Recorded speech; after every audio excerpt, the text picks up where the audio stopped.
praktikum tentang bagaimana melakukan initial assessment pada pasien trauma. Initial assessment pada pasien trauma akan terdiri dari dua tindakan, yaitu primary survey dan yang kedua adalah secondary survey. Pada primary survey, adik-adik akan melakukan pemeriksaan airway, breathing, circulation, disability, exposure. Sedangkan di secondary survey, adik-adik akan melakukan anamnese dan pengkajian fisik secara lengkap. Selamat menyaksikan.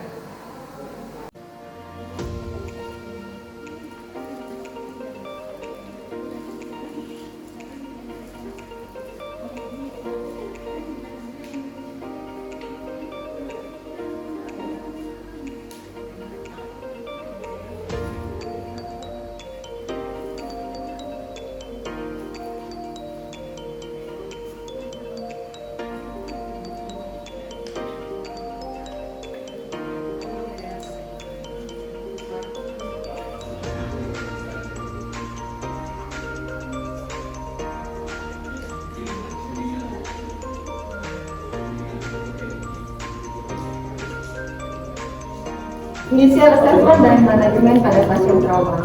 Tindakan yang pertama adalah menggunakan standar precaution. 3. Proteksi dengan menggunakan APD. Mengkaji biomekanika trauma dan sumber daya peralatan yang telah tersedia.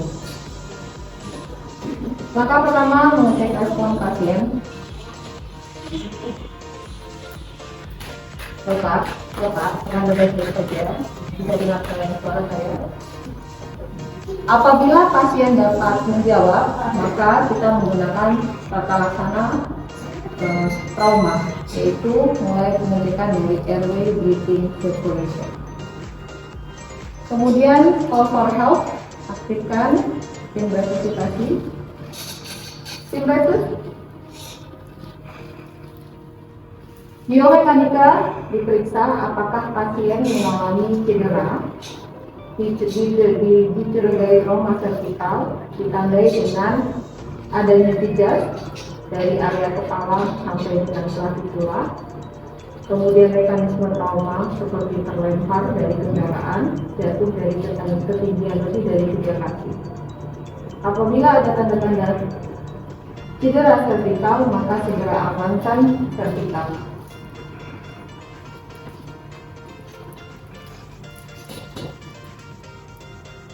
Pasang nekola.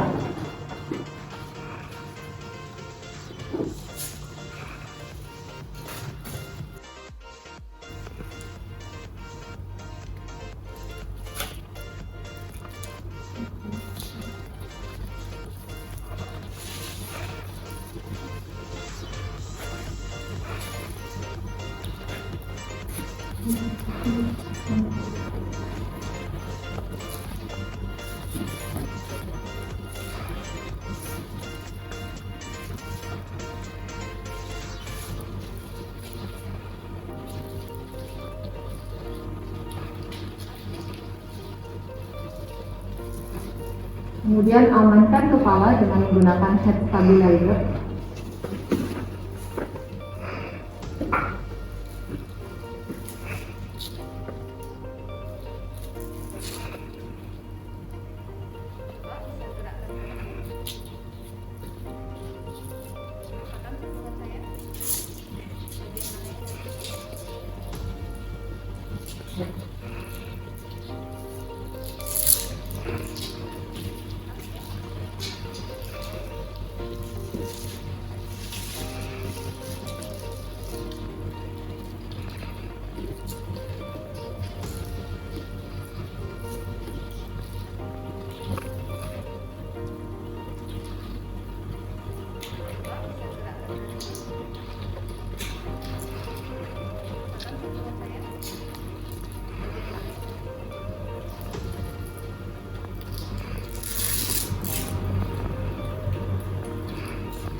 Setelah diamankan vertikal dan dipasang head mobilizer, maka dilakukan pengkajian terhadap airway. Karena pasiennya bisa berbicara, maka jalan napasnya dikatakan paten.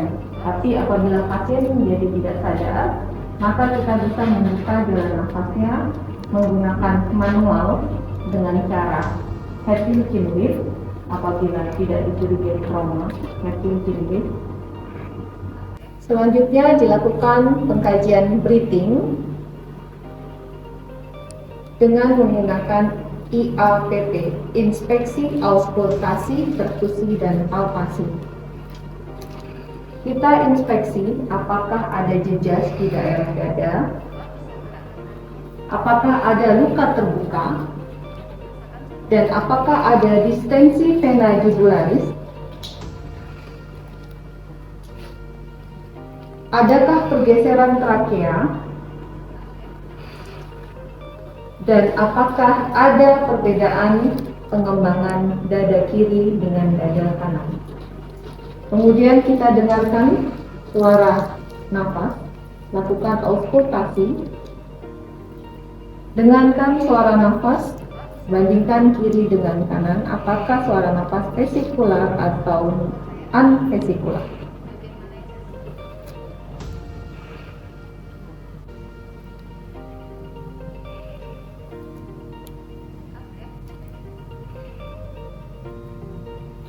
Selanjutnya lakukan perkusi.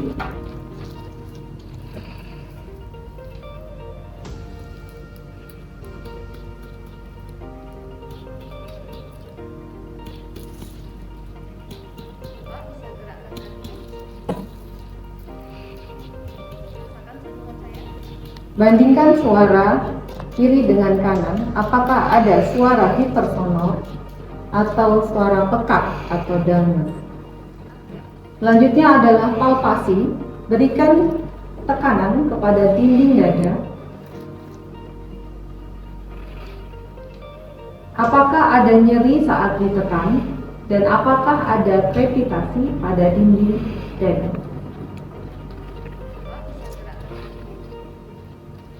Lakukan intervensi sesuai dengan temuan dari inspeksi, auskultasi, palpasi, dan perkusi. Apabila ada pergeseran trakea, kemudian peningkatan vena jugularis, itu menandakan adanya tension pneumotorax, maka bisa dilakukan needle decompression, yaitu dilakukan di ICS 5 di tempat terjadinya tension pneumotorax. Apabila ada open pneumotorax ditandai dengan adanya sucking chest wound, kita bisa melakukan memasang kasa 3 sisi di daerah yang terbuka. Selanjutnya pengkajian sirkulasi dan atau kontrol perdarahan. Periksa apakah ada perdarahan yang terlihat. Apabila ada perdarahan yang terlihat akibat adanya luka terbuka, maka segera lakukan pembalutan. Lakukan pembalutan dan penekanan pada area yang mengalami perdarahan. Tanda-tanda adanya shock, yang pertama, pasien mengalami penurunan kesadaran, warna kulit pucat, cyanosis, terutama pada bagian wajah dan ekstrem. Hentikan perdarahan bila terlihat.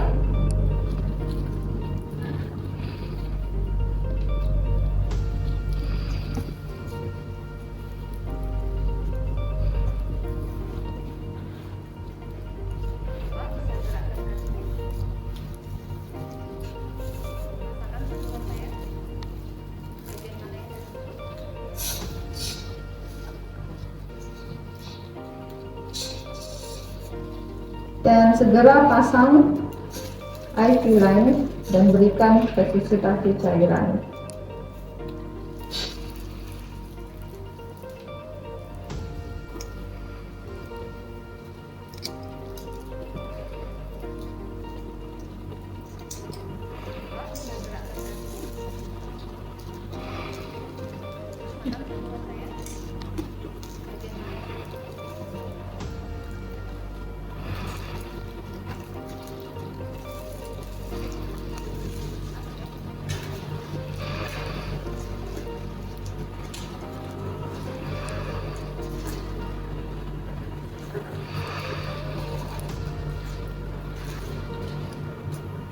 Resusitasi cairan dilakukan dengan memberikan 1 liter.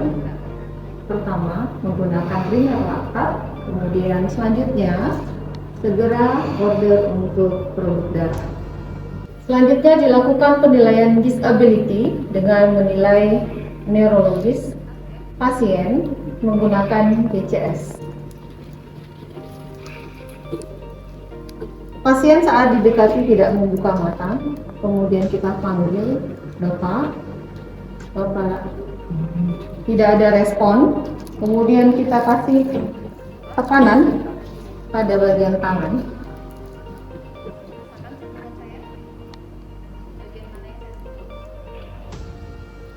Berikan tekanan selama 10 detik dengan intensitas dinaikkan. Lihat respon pasien. Pasien berespon terhadap tekanan, maka nilai I-nya adalah 2. Selanjutnya kita kaji verbalnya. Bapak, namanya siapa? Yang terdengar hanya suara, maka verbalnya bernilai 2. Kemudian selanjutnya pemeriksaan motorik. Berikan perintah sederhana kepada pasien. Bapak, bisa genggam tangan saya. Pasien tidak berespon terhadap perintah sederhana. Kemudian berikan tekanan pada bahu pasien selama 10 detik dengan intensitas dinaikkan selama 10 detik. Pasien berespon dengan melakukan fleksi abnormal, maka nilai motoriknya adalah 2. Total GCS pada pasien adalah 5. Kemudian kita lanjutkan pemeriksaan neurologis dengan memeriksa refleks pupil. Apabila pasien bisa membuka mata, kita minta buka matanya. Kalau pasien tidak berespon, maka kita buka matanya dengan cara mengangkat bagian periorbitalnya, kemudian memberikan rangsangan cahaya. Lihat rangsangan cahaya di satu sisi.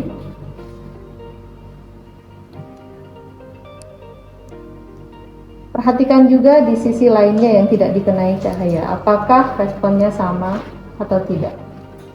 Lakukan dengan mata satunya. Perhatikan apakah ada perbedaan bentuk antara kedua pupil. Apabila ada perbedaan bentuk, maka dikatakan pupil anisopor. Selanjutnya tindakan exposure, yaitu melihat keseluruhan dari pasien apakah ada jejak yang tidak terlihat, terutama di bagian posterior. Untuk memeriksa bagian posterior pada pasien trauma dan dicurigai trauma vertikal, maka kita gunakan teknik lock roll.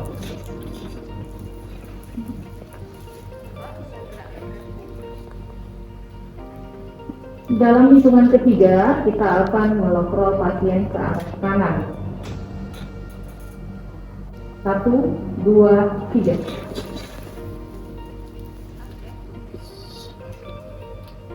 Lakukan pemeriksaan keseluruhan posterior untuk melihat apakah ada jejak, apakah ada memar, dan apakah ada krepitasi di sekitar tulang punggung.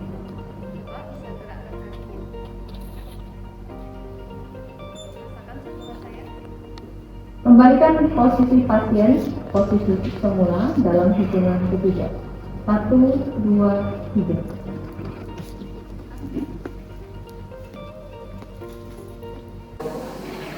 Demikian tadi video tentang initial assessment.